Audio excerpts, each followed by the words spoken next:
आपके साथ special programme में बहुत स्वागत है आप सभी का। यूक्रेन के राष्ट्रपति व्लादिमीर जेलेंस्की से एक बहुत बड़ी गलती हो गई।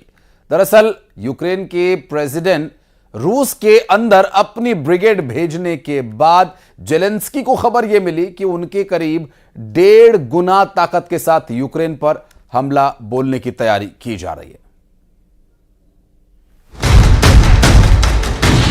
रूस के कुसर्क में जेलेंस्की के इस टैंक को देखिए। ये रूस की पोजीशन पर हमला कर रहा था, लेकिन ऊपर से इसकी रिकॉर्डिंग कर रहा था पुतिन का ड्रोन।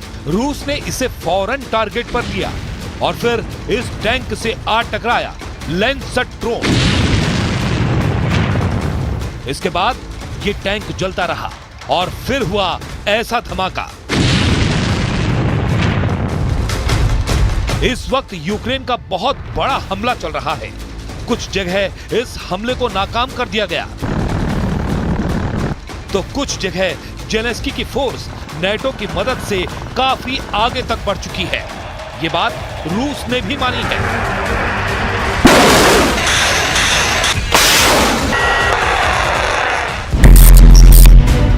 यूक्रेन का दावा है कि उसने रूस के अंदर 1000 वर्ग किलोमीटर जमीन पर कब्जा कर लिया है।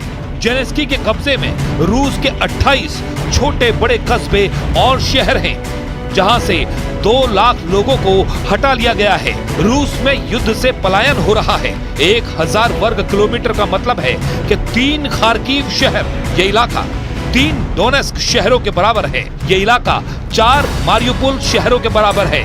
अब जेलेंस्की ये इलाका खाली करने के लिए पुतिन से डील करना चाहते हैं, ताकि पुतिन यूक्रेन का कुछ इलाका छोड़ दें। My best guess is that Ukraine, on the one hand wanted to push back against Russia, perhaps to increase any leverage that they might have in any upcoming negotiations. It also seems to have been an attempt to draw Russian military attention away from where they were pushing ahead, and that seems to have worked pretty well. Putin की फौज इस वक्त counter attack में busy है। जिस रफ्तार से Zelensky की सेना रूस के बॉर्डर को चीरकर कुसर्क शहर की तरफ कूच कर रही है, उससे क्रेमलिन पूरी तरह हिल चुका है। Цілком справедливо знищувати російських терористів там, де вони є, там, звідки вони завдають своїх ударів. Російські військові аеродроми, російську логістику. І ми бачимо, яку користь для наближення миру це може принести. Росію потрібно примушувати до миру, якщо вже Путін так хоче й далі воювати. रूस की फोर्स लगातार ऐसे इलाकों में मोबिलाइज की जा रही है जहां यूक्रेन की सेना सबसे ज्यादा हमलावर है। पुतिन के लिए यह खून के घूंट पीने जैसा है। इसमें कोई शक नहीं कि यूक्रेन से ऑपरेशन कुसर्क ने पुतिन को बहुत गहरा सदमा दिया है। रूस का कुसर्क इलाका यूक्रेन के उत्तर पूर्व बॉर्डर से लगा हुआ है। 6 अगस्त को यहां जेलेंस्की की सेना बॉर्डर पार करके रूस में घुस गई। इसे यूक्रेन का ऑपरेशन कुसर्क कहा जा रहा है। ये रूस के खिलाफ जेलेंस्की का अब तक का सबसे बड़ा बदला है, जिसने पुतिन की साख पर बड़ी चोट पहुंचाई है।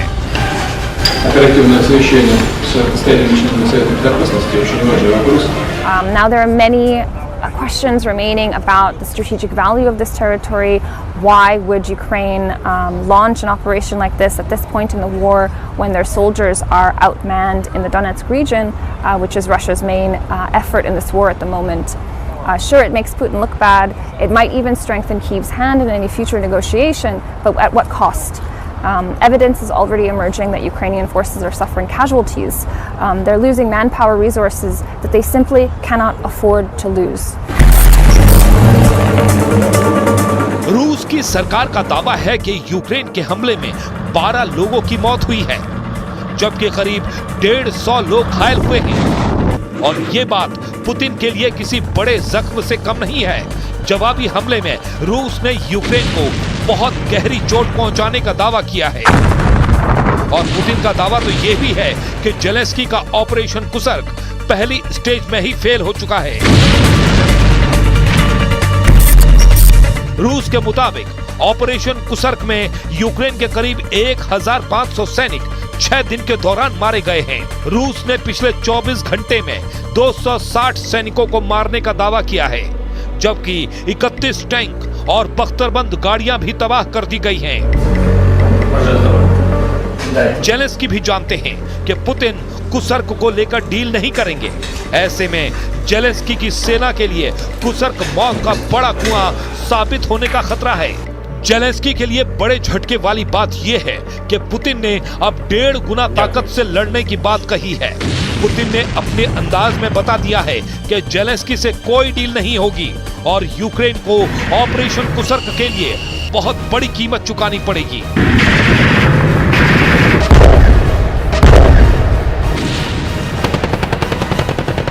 Акции, безусловно, преследуют главную военную цель, а именно остановить наступление наших войск по полному освобождению территории Луганской, Донецкой народных республик, территории Новороссии. И что? Что происходит на линии боевого соприкосновения? Каковы результаты? Темпы наступательных операций российских вооруженных сил, добровольцев, ветеранов не только не снизились, а наоборот увеличились. पुतिन की फोर्स इस वक्त कुसर्क के अलावा बेलगरद और ब्रांस्क में बहुत ज्यादा एक्टिव है। जहां तोप की कमी है वहां तोप पहुंचाई जा रही है, जहां टैंकों की जरूरत है वहां टैंक तैनात किए जा रहे हैं। ये बात तो तय है कि जेलेंस्की ने रूस के अंदर खलबली मचा दी है। पुतिन का फोकस कुसर्क शहर को बचाने में है, क्योंकि 6 अगस्त को जेलेंस्की ने रूस के अंदर कुसर्क शहर पर ऐसा हमला बोला है कि पहली बार रूस की सेना के पांव उखड़ते देखे गए हैं।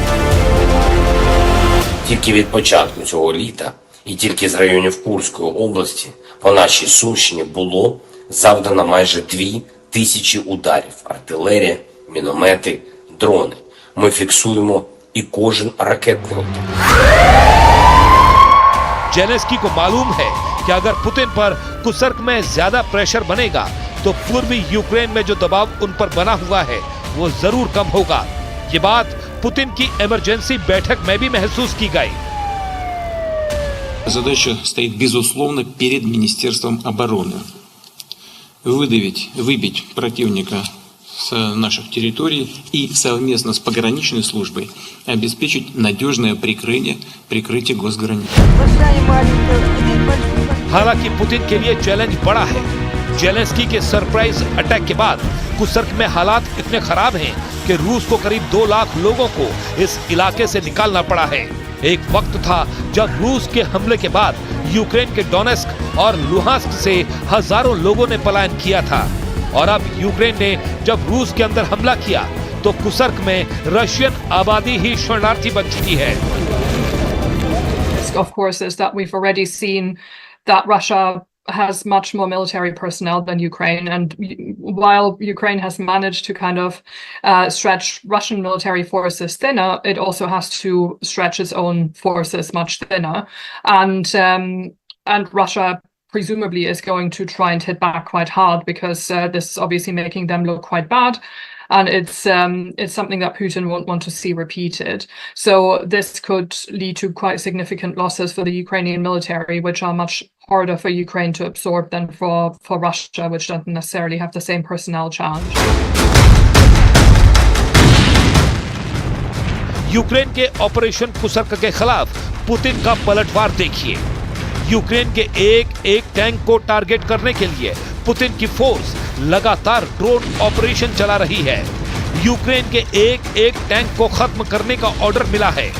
यूक्रेन के कौन सी बख्तरबंद गाड़ी कहां छिपी है, किस इलाके में उसके टैंक एक्टिव हैं, इसे लेकर हाईकमान ने स्पेशल दस्तों को तैनात किया है। चौंकाने वाली बात यह है कि जो पुतिन खार्किव और सुमे पर कब्जा करने की प्लानिंग कर रहे थे, अब वो कुसर्क को बचाने की लड़ाई लड़ रहे हैं।